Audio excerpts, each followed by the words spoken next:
So now let's see how we can insert and work with pie chart inside of Google Slides. So in order to insert a pie chart, what I need to do is I need to click on Insert and then I need to go onto Chart. So once I go to Insert, I need to go to Chart and then I should select Pie.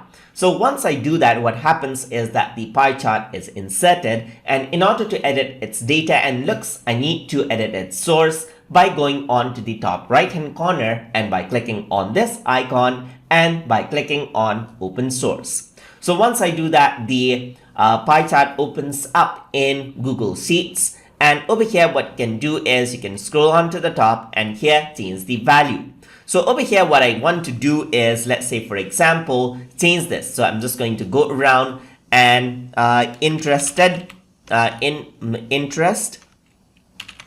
in console gaming. Let's say this is the chart that I'm researching. I can go around and delete out. Let's say I'm just going to delete out these rows and I'm going to go around into male and female right here. So female. So these are the data I want to work with. So what I want to do is, let's say for example, the male is around like 60% right here, and female is around 41%. Okay, so this is going to be 59 to make it seem a bit more realistic. So you can see that this is the ratio right here. So once I do that, you can see that the chart has changed, and if I were to double click on it, I can go and customize the chart style. I can go around and make it 3D. I can go around and then change around the color right here as well. So let's say for example, male is fine right here, and I can go around onto female part. I'm just going to make this maybe a bit pink right here. So this is how it seems.